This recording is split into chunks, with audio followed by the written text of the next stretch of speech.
For 50 years, we've been honored to raise public awareness of these animals and of how we're all connected to our one ocean. We hope that over the next few minutes, we can share with you even more about our killer whales. No one understands the power of this wondrous connection between people and killer whales, as well as our SeaWorld trainers, and here they are to tell us more. Hi everyone, my name is Mimi, and welcome to Dine with Shamu. It's a privilege to work alongside our amazing killer whales. As animal trainers, we're part of a multifaceted SeaWorld team responsible for the care, health, and well-being of these incredible animals. We're proud to have you here in our backstage area for a truly special perspective of our Shamu family.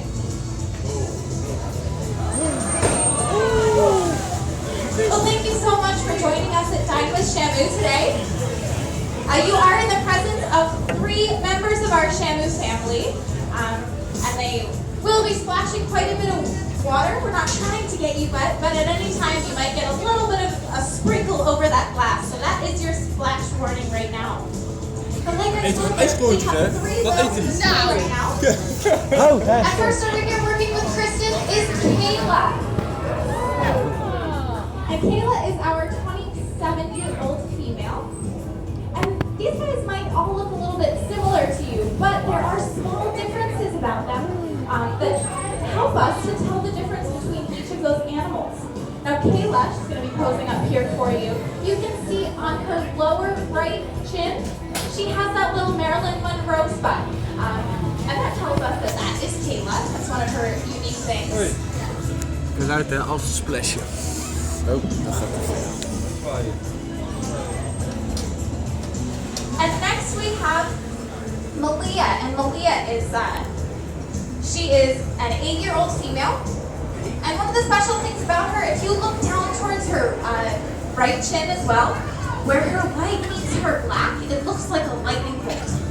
So when she's coming towards us, that's how we're able to tell that that is Malia.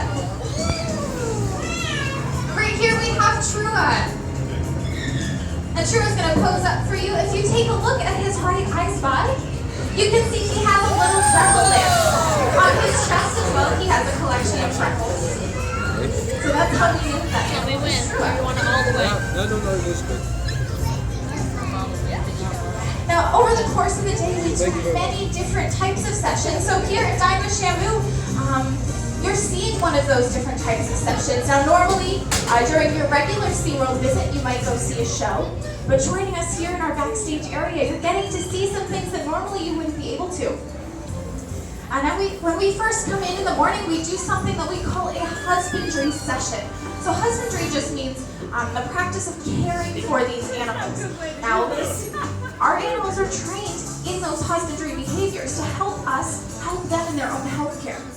And you might not know this, but you do the same thing when you go to the doctor or the dentist. So, how many of you weigh yourselves at home? Do you have a scale at home maybe? Well, Justin, right over there with Malia. Everyone see that big plate looking thing? That is our killer whale size scale. So once per week, we weigh all of our killer whales to make sure that they're maintaining a healthy body weight. Maybe if they're growing, we want them to gain weight. Maybe if they're adults, we want them to maintain their weight. Or even when they get older and they start to have calves, we want them to maintain a healthy weight throughout their pregnancy as well. We might be weighing them a little bit more often.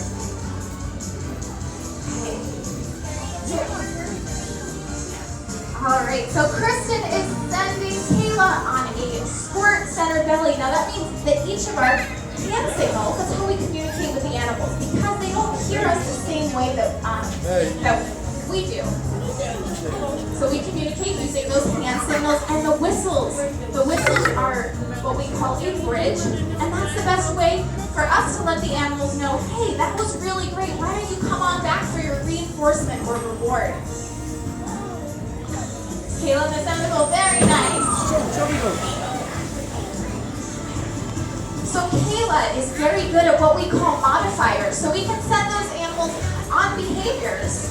So they can do those big jumps in the center of the water, but maybe we're going to ask them, hey, why don't you squirt water out of your mouth while you're doing that center belly behavior? So Kristen just sent a peck wiggle. Look She's done a pec wiggle center belly, so let's see if Kayla does it. She'll be coming up in just a moment.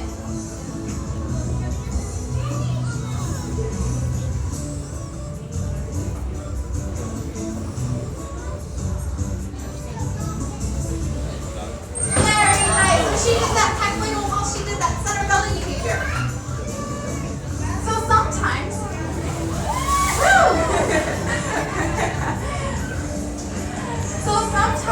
not only can we ask them to do certain behaviors while they're, or we can ask them to do certain things while they're being sent on those behaviors, but our hand signals can also let them know which area of the pool we would like them to jump. So we can ask them to jump in the center of the pool. We can ask them to jump over by our slide out area, which is over on your right hand side of the pool. So there are many different ways that we can communicate with them.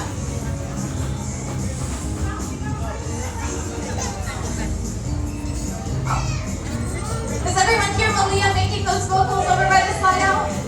Everyone hear her chatting? Yeah? Now where do you think those noises were coming from? Was her mouth open? No. So where are those voices coming from? I think I heard it. Her blowhole. Very good.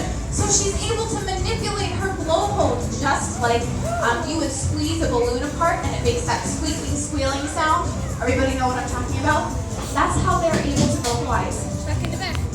Now, like I said earlier, they do hear a little bit differently than we do. That's why we use the whistles to communicate with them. We find that that is the best way because when they hear their sound, it doesn't come in their ears the same way that it comes in our ears. The sound comes back to them through their lower jaw. Comes in through their lower jaw or their chin. And the sound goes up into their inner ear. They do have the same bones on the insides of their ear, just like we do. And that's how they're able to interpret their sound. So they do hear a little bit differently than we do. They can hear our voices, they can hear us clapping, but it almost sounds like the teacher from Charlie Brown. The wah, wah, wah, wah. Everybody know what I'm talking about?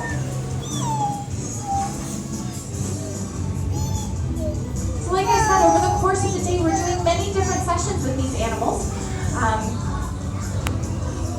And right now, Angie is doing a session with Trua, and she's doing some mimic behaviors. Like I said, we do those hand signals to communicate with the animals, but they can also sort of copy us. So she turned around, Trua also turned around. Sometimes we can turn to the side, and the whale will also turn to the side with us.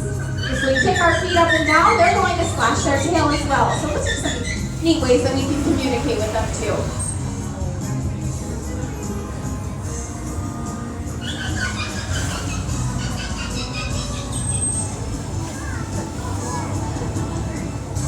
Alright, now it's also very important for us to have good relationships with our animals. Now, killer whales are very social animals and they form very strong bonds between each other, and we need to make sure that we work on our relationship with them too.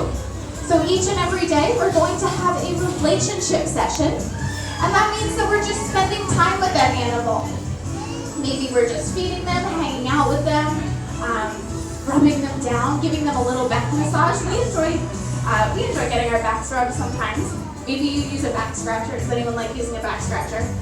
Or a loofah when you're in the shower? Yeah. Well, we can rub our killer whales down with, maybe we can use our hands.